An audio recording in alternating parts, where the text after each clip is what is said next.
সম্মানিত সুধী, আসুন আমি এবার আমার আলোচনার ভিতরে চলে যাই। আমার ব্যক্তিগত একটু আলোচনার প্রয়োজন আছে, আমি কি জানার প্রয়োজন আছে কিনা এরপরে ইনশাআল্লাহ পাঠিত আয়াতে কারিমার উপরে চলে যাব। ব্যক্তিগত আমি কে, যদি আমি এই জগতে স্বীকার না করি, ঠিক যেখানে স্বীকার করার দরকার ওখানে কিন্তু আমি আল্লাহকে স্বীকার করে আসছিলাম। কথা বলেন ঠিক কিনা? আরো জোরে বলেন ঠিক কিনা? এখানে যদি আমি আল্লাহকে স্বীকার না করি, কিন্তু জায়গা মতন ঠিকই আল্লাহকে স্বীকার করছিলাম। আসুন আমি আপনাদের মাঝে সূরা হামিদ থেকে 29, 30, 31 আয়াতে কারিমা তেলাওয়াত করেছিলাম। এই আয়াতে কারিমার ভিতরে আল্লাহ তাআলা আপনাকে আমাকে তিনটা সুসংবাদ দান করেছেন। কয়টা সুসংবাদ? তিনটা সুসংবাদ দান করেছেন। দুনিয়াতে একটা, পরকালে দুইটা। দুনিয়াতে একটা, পরকালে দুইটা। সাথে সাথে পরকালের জিন্দেগিতে আল্লাহ তাআলা কি আচরণ করবেন তার কথা আমার জন্য ইনশাআল্লাহ বলেছেন। আল্লাহ জাল্লা শানুহু আল্লাহ ধৈর্য সহকারে আমল নিয়েতে শেষ পর্যন্ত শোনার মতো তৌফিক আল্লাহ তাআলা দান করুন। আল্লাহ বলেছেন, যারা বলবে আমাদের রব আমার আল্লাহ, আমাদের রব কে? ইন্নাল্লাযীনা ক্বালু রাব্বুনাল্লাহ, যারা বলবে রব আমার কে?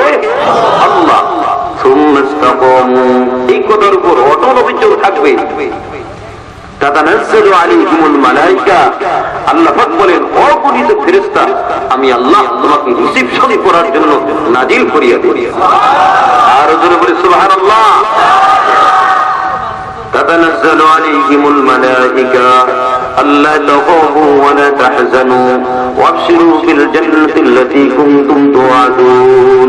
অগণিত ফেরেশতা আল্লাহ তাআলা রিসিপশন করার জন্য যে নাজিল করেন, ও ফেরেশতারা বলে আল্লাহ বান্দা আপনার কোনো ভয় নাই। ইহ জগতে আল্লাহু আকবার বলি, কবরের জগতে বলে আপনার কোনো ভয় নাই, হাসরের জগতে বলে আপনার কোনো ভয় নাই। শুনেন, ওই আল্লাহ তাআলা আপনাকে যে জান্নাতের সুসংবাদ গ্রহণ করেছে, ওই জান্নাতের সুসংবাদ আপনি গ্রহণ করুন।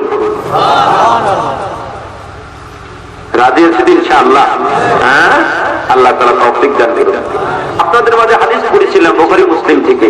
আল্লাহ রাসূল বলেছেন, দুনিয়াটা মুসলমানদের জন্য জেলখানা আর কাফেরের জন্য জান্নাতের বাগান। দুনিয়া সিজনুল মুমিন ওয়া জান্নাতুল কাফির, দুনিয়াটা মুমিনদের জন্য জেলখানা আর কাফেরের জন্য হলো জান্নাত। বলে ওদের এত কষ্ট প্রচেষ্টা করি, তারপর আল্লাহ কেন আমাদের জন্য, আমরা মুসলমান, আমাদের জন্য কেন দুনিয়াটা জেলখানা বলেছেন, আর পরজগৎকে কেন আল্লাহ তাআলা ওই দুনিয়াটা কেন কাফের আর বেঈমানদের জন্য জান্নাত বলেছেন বুঝি না। সংক্ষেপে বুঝি, আমি দাবি করি কি মুসলমান, কি দাবি করি? দাবি করি মুসলমান। ভাই আলোচনা থেকে জিন্দেগির জন্য ফিল করো, আমি দাবি করি কি মুসলমান। যদি মুসলমান দাবি করি তাহলে আমার নিজের মন মতো জিন্দেগি চলা যাবে। কথা বলেন ঠিক কিনা? চলা যাবে না। যেরকম বদরের সময় অত্যন্ত কুয়াশা ঠান্ডা, আমার ঘুমোতে মন চায়, আল্লাহ পাক বলেন এই বান্দা জলদি আসো, আমি আল্লাহ তাই তোমার সাথে আমি আল্লাহ মুআনাকা করবো। আল্লাহু আকবার। আমার তো নিজের মন মতো জিন্দেগি হয় নাই, হইছে। এই দৃষ্টিকোণ থেকে দুনিয়াটা মুমিনের জন্য জেলখানা আর কাফেরের জন্য হলো বাগান। কিভাবে বাগান? সে যা ইচ্ছা তা করতে পারে, খাওয়া দাওয়া ফুর্তি করে, দুনিয়াটা মস্ত বড়। সে যেভাবে ইচ্ছা, যেটুকু ইচ্ছা সে দুনিয়াতে চলাফেরা করতে পারবো। আল্লাহ তাকে দুনিয়াতে ধরবেন না। আবার যখন আল্লাহ তাআলা তাকে ধরবেন, কেউ রেহাইও করতে, কথা বলেন পারবে? আরো জোরে বলেন পারবে? পারবেন। আসুন, সে রব, পরকালীন জীবনে রব, ইহকালীন জীবনে রব। আর আমি আরোয়ার ভিতরে রবকে স্বীকার করেছিলাম। ওই রব আমার জন্য কি কি করেছেন জানার প্রয়োজন আছে কিনা? যারা বলবে দুনিয়াতে রব আমার জন্য যথেষ্ট, সমস্ত জীবন আল্লাহ তাদেরকে সহজ করে দিবেন। কুলির রূহ মিন আমরি রব্বি, হে নবী আপনি বলে দেন রূহ আমার হুকুম মতন চলাফেরা করবে। তার হুকুম মতন? আরো জোরে বলুন, তার হুকুম মতন, আল্লাহর হুকুম মতন। সমস্ত রূহকে আল্লাহ তাআলা সংশোধন করে বলেছেন, আলাস্তু বিরব্বিকুম, আমি কি তোমাদের রব নই? সকল রূহ কি বলছেন? বালা, অবশ্যই আপনি আমাদের রব। কি বলেন, ঠিক কিনা? সমস্ত রূহকে আল্লাহ তাআলা রব্বুল আলামিন সম্বোধন করে বলেছেন, আমি কি তোমাদের রব নই? সকলে বলেছেন, বালা, আপনি আমাদের রব। আপনি আমাদের কি? হে মুসলমান, বলুন আল্লাহকে, আল্লাহ আমাদের রব। কথা বলেন, ঠিক কিনা?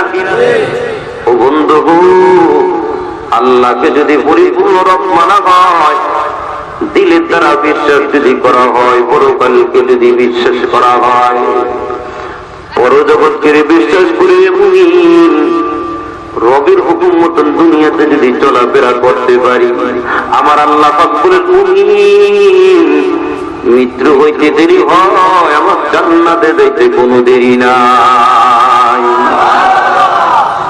ওই রবের হুকুম মতন জীবন পরিচালনা করার প্রয়োজন আছে কিনা? আরো জোরে বলুন, আছে কিনা? এই জন্য আল্লাহ তাআলা বলেন, মুমিন তুমি একটু লক্ষ্য করে দেখো না, আমি আল্লাহ তোমার জন্য কি কি কাজ করেছিলাম, কি কি কাজ করেছিলাম। আমাকে আল্লাহ তাআলা স্মরণ করিয়ে দেওয়ার জন্য বলেন, মুমিন, হাল আতা আলাল ইনসান হিনুন মিনাদ দাহরি লাম ইয়াকুন শাইআন মাযকুরা। আজকে তোমার এত অহংকার, এত গর্ব, এত অহমিকা কেন রে মুমিন? এ বান্দা, তোমার কি মনে নাই? তোমার কি মনে নাই? একটু বালিশের সাথে মাথাটাকে ঝুঁকে তুমি বলো, আমি কি ছিলাম, আমাকে আল্লাহ কি বানালেন? তাহলে প্রশ্নের জবাব কারো কাছে পাইবা না, নিজের কাছে ধরা পড়ে যাবে প্রশ্নের জবাব। আল্লাহ পাক বলেন, হে দুনিয়ার মানুষ, তোমার কোন অস্তিত্ব ছিল না, ওখান থেকে আমি আল্লাহ অস্তিত্ব দান করলাম। তুমি উল্লেখযোগ্য কিছুই ছিল না, কিছুই ছিল না। আল্লাহ তাআলা ইনসান হিনুন মিনাদ দাহরি লাম ইয়াকুন শাইআন মাযকুরা। ও আমার বন্ধু, ও আমার ভাই, ও আমার বাবা, ও আমার মা, আমার আল্লাহ বলেন, তুমি কিছুই ছিল না। এরপরে আমি আল্লাহ তোমাকে অস্তিত্ব দান করলাম। কিসের থেকে অস্তিত্ব দান করলাম? আমার আল্লাহ কত সুন্দর করে বলেছেন, ফালিয়ানজুরিল ইনসান মিম্মা খুলিকা মিন মাইন দাফিক ইয়াখরুজু মিন বাইনিস সুলবি ওয়াত তারাইব। হে আমার বান্দা, একটু ভালো করে লক্ষ্য করে, একটু ভালো করে লক্ষ্য করে দেখো, আমি আল্লাহ তোমাকে দিক থেকে সৃষ্টি করেছি। ফালিয়ানজুরিল ইনসান, মানুষ কেন যেন লক্ষ্য করে না? কাকে বলছেন? আল্লাহ আমাদেরকে বলছেন কিনা? আর জোরে বলেন, বলুন কিনা? আল্লাহ আমাদেরকে লক্ষ্য করে বলেন, মানুষ কেন যেন লক্ষ্য করে না, কেন যেন সে পিছনের দিকে তাকায় না। ফালিয়ানজুরিল ইনসান মিম্মা খুলিক, আমি আল্লাহ তাকে কি থেকে সৃষ্টি করেছি? খুলিকা মিন মাইন দাফিক, আমি আল্লাহ তাআলা স্পিড সবেগে এক পানি থেকে আমি আল্লাহ তাকে সৃষ্টি করেছি। সেই পানিটা বের হয় কোন জায়গা থেকে? ইয়াখরুজু মিন বাইনিস সুলবি ওয়াত তারাইব, সেই পানিটা বের হয় মা বাবার পৃষ্ঠদেশ থেকে। যে পানিটা বের হয়, ওই পানি থেকে আমি আল্লাহ তাকে সৃষ্টি করেছি। হে মুমিন, এত তোমার গর্ব কেন? এত তোমার অহংকার কেন? কেনর প্রশ্নের জবাব চাও। নিজের কাজে তার সমাধান মিলে যাবে, নিজের কাজে সমাধান মিলে যাবে। অন্য জায়গায় আমার আল্লাহ পাক বলেন, ওয়ালাকাদ খালাকনাল ইনসান ফি সুলালাতিন মিন তিন, আমি আল্লাহ মানুষকে সৃষ্টি করেছি মাটির সার নির্দেশ থেকে, মাটির সারাংশ থেকে আমি আল্লাহ সৃষ্টি করেছি। সার নির্দেশ দ্বারা উদ্দেশ্য, বাবা আদমকে, মা হাওয়াকে সৃষ্টি করেছেন। বন্ধু, এবার প্রশ্ন হয়, হুজুর আমাকে তো আল্লাহ কিভাবে সৃষ্টি করেছেন মাটি থেকে? আমার গায়ের ভিতরে মাটি নেই, চোখের ভিতরে মাটি নাই, দেহের কোটরের ভিতরে মাটি নাই, কিন্তু কেন আল্লাহ বলেছেন আমাকে আল্লাহ মাটি থেকে সৃষ্টি করেছেন? বাবা আদমকে সৃষ্টি করেছেন। জমহুর মুফাসসিরিন রামজান তারা লিখেন, বাবা আদমকে মাটি থেকে সৃষ্টি করেছেন, মা হাওয়াকে সৃষ্টি করেছেন। তাদের একটা অংশ বিশেষ আমাদেরকে সৃষ্টি করেছেন। কেমনি সৃষ্টি করেছেন? আমি আপনি ফল খাই, মূল খাই, আমি আপনি ধান চাল যা কিছু খাই, সবকিছু মাটি থেকে সৃষ্টি হয় কিনা? আরে কথা বলেন, হয় কিনা? তো মাটি থেকে ফল, মাটি থেকে গাছ, মাটি থেকে সবকিছু গুয়াকে আমিও তো মাটি খাই কেন? ওই যে ফল খাই ওর দ্বারা তো আমি তো মাটি খাই। এই জন্য আমার আল্লাহ বলেছেন আমি তো মানুষকে মাটি থেকে সৃষ্টি করেছি। এই মানুষ তোমার এত অহংকার গর্ব কেন? এবার আল্লাহ পাক বলেন এরপরে আমি সৃষ্টি করার পর ওই মা বাবার সংমিশ্রণের মাধ্যমে যে একটা নুতফা তৈরি হলো, ওই নুতফাটাকে আমি আল্লাহ রাখলাম ফি করারিন মাকিন। আমি আল্লাহ ওই নুতফা, ওই বীর্যকে আমি আল্লাহ মায়ের নিশ্চিদ্র দৃষ্টির ভিতরে রাখলাম, বিশাল একটা জায়গার ভিতরে রাখলাম যেখানে কারো কোনো ক্ষমতা চলে না, যেখানে কারো নিয়ন্ত্রণ চলে না রে মুমিন, যেখানে ক্ষমতা চলে কার? আওয়াজ করে বলুন কার? যেখানে ক্ষমতা চলে আমার আল্লাহর। এমন জায়গায় আল্লাহ রাখতেন, রাখার পর আমার আল্লাহ ফেরেশতা নিযুক্ত করে দিলেন।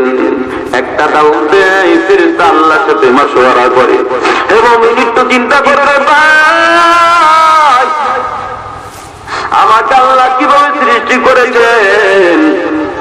আমার দেহ, আমার মুখমন্ডল আল্লাহ কুদরতি হাত দ্বারা বানিয়েছেন, ওই রব কুদরতি হাত দ্বারা বানিয়েছেন, বাকি অংশটা ফেরেশতা দিয়ে আমার আল্লাহ আমাকে বানিয়েছেন। হে মুমিন একটু লক্ষ্য করো, তোমার ভিতরে তো প্রশ্নের জবাব পেয়ে যাইবারে মুমিন। এরপরে কেন এত বাহাদুরি, এরপরে কেন মাওলা কারীমের এত নাফরমানি তুমি করো? সব কিছু ছেড়ে দাও।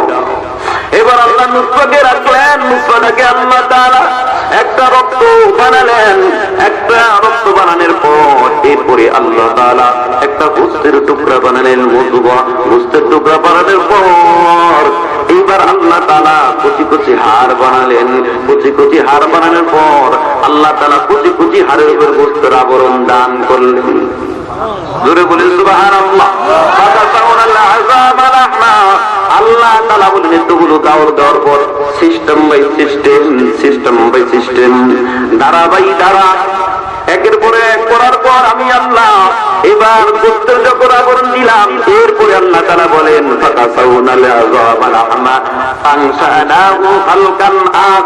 আল্লাহ তাআলা একবার মাটি থেকে সৃষ্টি করেছেন, মাটির সারাংশ থেকে সৃষ্টি করেছেন, তারপরে নুতফা, তারপরে রক্ত, তারপরে একটা গোশতের টুকরা, তারপরে হাড়, তারপরে হাড়কে তৈরি করার পর আমার আল্লাহ এরপরে হাড়ের উপর গোশতের আবরণ দান করলেন। 6 ধাপে যখন আল্লাহ তাআলা বানালেন, বানানোর পর এর মুখ ভালো করে বুঝে নাও, ভালো করে বুঝে নাও। আমার আপনাকে এত সুন্দর, এত সুন্দর করে বানানোর পর আল্লাহ তাআলা বলেন ওয়ানশানা খালকান আখার, আল্লাহু আকবার। আমার আল্লাহ পাক বলেন আমি আল্লাহ দ্বিতীয়বার তার ভিতরে কি করলাম? একটা রূহ দান করলাম। রূহ দান করার পর আমি আল্লাহ দ্বিতীয়বার তার ভিতরে রূহ দান করার পর এবার বান্দা যখন তার মায়ের পেটের ভিতরে লাগি দেয়, বুঝি দেয়, যেরকম মাথা দিয়ে যখন আঘাত করে, স্বামী স্ত্রী স্বামীকে বলে স্বামী গো একটু লক্ষ্য করো তোমার সন্তান দেখো আমাকে কিভাবে মারতেছে, তোমার সন্তান আমার পেটের ভিতর নাড়াচাড়া করতেছে। যখন হাঁটি হাঁটি পা পা করে আরো সামনে থেকে মাছগুলো যখন আগাতে চায়, এর পূর্বে আল্লাহ তাআলা ফেরেশতা ওই যে নিযুক্ত করে দিলেন, ওই ফেরেশতা আমার মাওলা কারীমকে রবকে বলে আয় আল্লাহ আপনার এই বান্দা ছেলে হবে না মেয়ে হবে? আল্লাহ বাপ সবই তো আগে থেকে জানে, যখন আল্লাহ তাআলা যেটা হুকুম দেয় ওইটাই হয়। আল্লাহ যদি ছেলে হুকুম দেয় ছেলে হয়, আল্লাহ যদি মেয়ে হুকুম দেয় মেয়ে হয়। ও বন্ধু আমায় আপনি কত দামি করে আল্লাহ তাআলা এত কারিম করতে করে আল্লাহ তাআলা আপনাকে আমাকে বানালেন। বানানোর পর আমি একটা দুনিয়া জমিন দেখেছি, জোরে বলুন ঠিক কিনা? যে আল্লাহ এত কিছু করলেন, এরপর আল্লাহ তাআলা বলেন মানুষ ওয়াইন তাউদ্দু নি'মাতাল্লাহ লা তাহসুহা, এ বান্দা আমি আল্লাহ তোমাকে এত পরিমাণ নিয়ামত দান করলাম রে বান্দা, কোনদিন গণনা করে তুমি শেষ করতে পারবা না। অন্য জায়গায় আমার আল্লাহ পাক বলেন ফাবিআইয়ি আলা'i রাব্বিকুমা তুকাযযিবান। এই বান্দা তুমি আমার কোন কোন নিয়ামত অস্বীকার করবা? পারবেন? কেউ পারবেন? আরে জোরে বলুন পারবেন। অন্য জায়গায় আমার আল্লাহ বলেন কাইফা তাকুনা বিল্লাহি ওয়া কুনতুম আমওয়াতান ফাহিয়াতুম সুম্মা ইউমীতুকুম সুম্মা ইউহয়ীকুম সুম্মা ইলাইহি তুরজাউন। মানুষ কিভাবে জানি আল্লাহর নাফরমানি করে আমি কোনদিন বুঝি না। কাইফা তাকুনা বিল্লাহি ওয়া কুনতুম আমওয়াতান ফাহিয়াতুম। হে বান্দা আমি আপনি ছিলাম মৃত, আমাকে আল্লাহ জীবন দান করেছে, এরপর আমাকে আল্লাহ আবার মরণ দান করবে, এরপরে আমাকে আল্লাহ তাআলা আবার জীবন দান করবে, এরপর আমরা সকলেই আল্লাহর নিকটে ফিরে যেতে হবে। জোরে বলুন সুবহানাল্লাহ, আর জোরে বলুন সুবহানাল্লাহ। কার কাছে ফিরে যেতে হবে?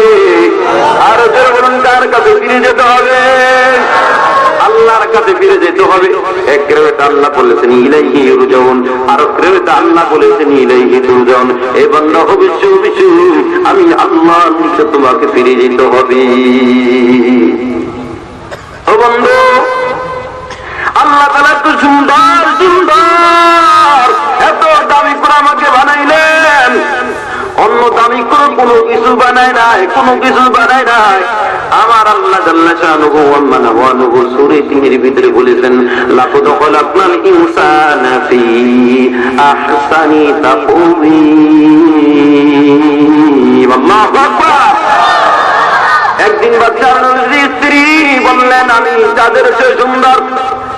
এতটুকুন বলার পর বাচ্চা বললেন যদি তুমি বাস্তবায়িত না করতে পারো তাহলে তোমাকে বিদায় করে দেওয়া হবে। সকলে পেরেশান হয়ে গেল। সমাধান কই পাওয়া যায়? সকলে পেরেশান হয়ে যায়। সবাই কই পাওয়া যায়? সমাধান কোথায় পাওয়া যায়? সমাধান কেউ দেয় না।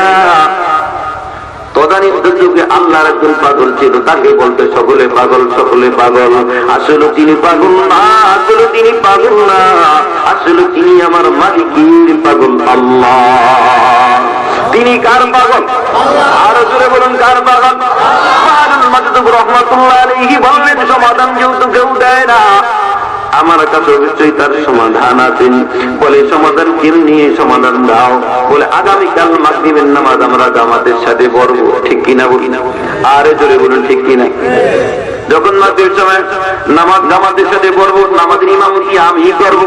এবার ইমাম সাহেব নামাজের মুসল্লা যাইয়া সূরা ৩ দ্বারা যখন নামাজ পড়াইতেছেন والتين والزيتون وطور سينين وهذا البلد الأمين لقد خلقنا الشمس والقمر في أحسن تقويم।